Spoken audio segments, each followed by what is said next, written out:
एक बार फिर से एक वायरस भारत में ट्रेंडिंग में छाया हुआ है। HMP वायरस की Dastak HMPV, the HMPV. And now, China is dealing with another virus outbreak. It is called HMPV, the human metapneumovirus. इसका नाम आपने जरूर सुना होगा। इसकी जो शुरुआत है वो चीन से हुआ है, लेकिन कुछ केसेस भारत में भी देखने को मिल रहे हैं। तो क्या ये जो वायरस है ये कोविड-19 से बड़ा वायरस है? क्या उससे कुछ खतरनाक हो जाएगा? क्या आने वाले टाइम में लॉकडाउन लगेगा? या फिर ये वायरस जो है ये कैसे फैल रहा है? अगर किसी व्यक्ति को हो गया है तो कैसे बचा जा सकता है, और इससे बचने के लिए हमें क्या करना चाहिए, इन सभी चीजों के बारे में इस वीडियो के अंदर में तो देखेंगे ही। और अगर आपको ये लग रहा है कि ये जो वायरस है, ये जो चीजें ये फेक है, तो आप याद कीजिए कोविड-19 के शुरुआत के दौरान भी हमने कोविड-19 के शुरुआती तौर पर हमने उसको सीरियस नहीं लिया था, और उसके बाद के नतीजा आपको पता ही है। तो आज ये शुरू करते हैं और इन सभी सवालों के उत्तर को देखते हैं। देखिए, सबसे पहले हम बात करते हैं ये जो HMPV वायरस है। ये वायरस कोई नया वायरस नहीं है, बल्कि ये 2001 के अंदर इसको नीदरलैंड के अंदर में खोज कर लिया गया था। तो ये जो वायरस है, ये वायरस हमारे शरीर में कौन से अंग को जाके क्षति पहुंचाता है? तो देखिए, ये जो वायरस है ना, ये अपर एंड लोअर रेस्पिरेटरी ट्रैक को हमारा जाके मतलब इन्फेक्शन करता है। हमारा जो श्वसन तंत्र है उसको जाके इफेक्ट करता है। अब इस वायरस का लक्षण क्या है? देखिए, इस वायरस का जो सिम्टम्स है, इस सिम्टम बहुत सिंपल है। सिंपल यही है कि आपको सर्दी खांसी जुकाम होगा, आपको बहुत तेज बुखार होगा। बुखार के दौरान जब आप सांस लेंगे तो एक सीटी प्रकार से होता है, उस प्रकार की चीजें, या फिर आपको बहुत ज्यादा थकान होगा। ये इसका लक्षण है भाई, ठीक है। अब हम आगे बात करते हैं कि ये जो वायरस है ये एक्चुअली में फैल कैसे रहा है।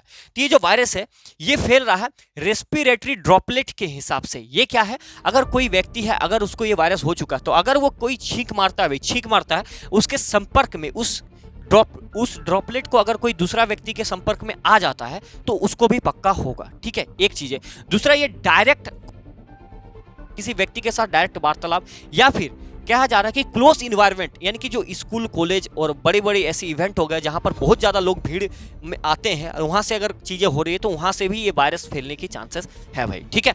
अब हम आगे बढ़ते हैं और आगे हम ये बात करते हैं कि अभी फिलहाल चाइना और भारत के अंदर में इसकी हालत कैसी है। तो ABC और DW रिपोर्ट के अनुसार चाइना का हालत अभी मान लीजिए कि थोड़ा सा गंभीर है, क्योंकि चाइना में लगातार केसेस बढ़ते जा रहे हैं और बहुत सारे लोग जो है वो हॉस्पिटलाइज होते जा रहे हैं, ठीक है। लेकिन अगर आप बात करेंगे भाई कि इंडिया में अभी तक लगभग 5 से 7 केसेस देखने को मिले हैं, जो कि कर्नाटक के अंदर में 2 केसेस देखने को मिले हैं। 2 केसेस, एक ऐसा व्यक्ति, 2 केसेस, एक 3 महीने की बच्ची हुई, एक 3 महीने की बच्ची और एक 6 महीने का बॉय, ठीक है, एक गर्ल्स एक बॉय। अब गुजरात के अंदर में एक केस देखा गया जिसमें से 2 महीने का एक लड़का जिसको ये बीमारी हो गया, मतलब ये वायरस हो गया है भाई, ठीक है।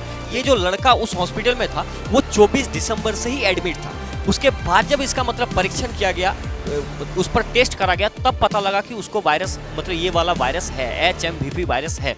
लेकिन आप इस तरीके से देख सकते हैं कि ये जो वायरस है इसका खोज तो 2001 में भी हो गया था, तो लगभग 23 साल हो गया, लेकिन आज तक इस वायरस का कोई वैक्सीन नहीं बना है। इसके पीछे का कारण क्या हो सकता है? देखिए, कई रिसर्चर ऐसे भी कहते हैं कि ये जो वायरस जिसको भी हो रहा ना, वो बहुत आसानी तरीके से ठीक हो जा रहा है, मतलब हॉस्पिटलाइज हो जाए या फिर ऑक्सीजन वगैरह लगा करके ठीक हो जाता है। तो कभी साइंटिस्ट ने उतना ज़्यादा शिद्दत से बनाने की कोशिश नहीं करा इसका वैक्सीन बनाने के लिए, तो ऐसा भी कहा जा रहा है। और आप ये देखेंगे तो देखिए, अगर ये 24 दिसंबर से ये लड़का हॉस्पिटल में भर्ती था, उसके कुछ दिनों के बाद पता लगा कि उसको HMPV वायरस है, तो आप ऐसे भी देख सकते हैं, मतलब हम लोग ऐसे अनुमान लगा सकते हैं कई सारे ऐसे केसेस होंगे जो कि किसी को पता भी नहीं चल रहा है, ठीक है भाई। Health ministry advise to not panic, मतलब पैनिक होने की कोई बहुत बड़ी चीज नहीं है। मतलब ये बीमारी कुछ ऐसा नहीं है कि बहुत कुछ कोविड-19 की तरह बिल्कुल भी नहीं है, क्योंकि ये बहुत पुराना है। ये बात करते हैं कि इसका हाई रिस्की ग्रुप कौन सा है, स्पेशल रिस्की ग्रुप कौन सा है, तो मतलब किसे ज्यादातर केसेस में होंगे। तो देखियो, अगर एज 5 साल से कम है तो उसमें होने की चांसेस ज्यादा है, और फिर सीनियर सिटीजन, यानी कि ऐसा व्यक्ति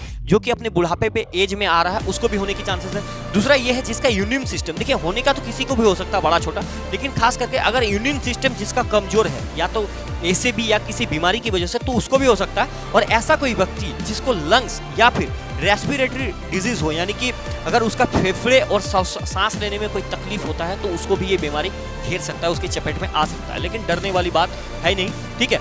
अब यहाँ पर सवाल ये आता है कि क्या लॉकडाउन फिर से लगेगा? तो देखिए, इसका कोई ऑफिशियल नोटिस नहीं आया है अभी तक।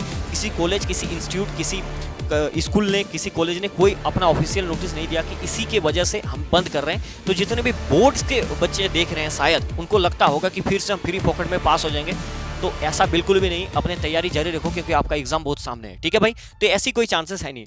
अब आगे देखिए, हम ये बात करते हैं कि इससे बचने के लिए हम क्या क्या चीजें उपाय कर सकते हैं। तो थोड़ा सा कोविड-19 वाला फीलिंग लेना है जो हम लोग मतलब बरतते थे, कैसे कोविड-19 के दौरान जो बढ़ रहा था महामारी, उसका चेन को हम ब्रेक कर दिए थे, किस प्रकार से, लॉकडाउन के माध्यम से। तो इसी चीज को लापरवाही बिल्कुल मत कीजिएगा, थोड़ी सी सावधानी आपको परखनी है। तो देखिए आपको करना क्या है, वेयर मास्क, मतलब अगर कहीं आप ऐसे इलाके में जा रहे हैं, नए जगहों में जा रहे हैं, तो हमेशा वेयर मास्क पहन करके जाइए। उसके बाद हैंड हाइजीन, मतलब हाथों को साफ रखना है। अवॉइड टचिंग फेस, यानी कि अपने हाथों को बार बार मुंह पे नहीं लगाना है। उसके बाद हेल्थी डाइट लेना है और ज़्यादा से ज़्यादा आपको पानी पीना है ताकि बॉडी हमारा हाइड्रेट रहे। और एक्सरसाइज एंड रेस्ट, ये बहुत इंपॉर्टेंट है। इन सभी चीज़ें बहुत ही इंपॉर्टेंट है, लेकिन ये भी बहुत इंपॉर्टेंट है ताकि हमारा जो इम्यून सिस्टम है वो बढ़ता चला जाए। तो लापरवाही बिल्कुल नहीं करनी। अगर आपको इसके लक्षण का कुछ भी लक्षण आपको महसूस होता है तो इसका ट्रीटमेंट आपको जल्दी लेना चाहिए।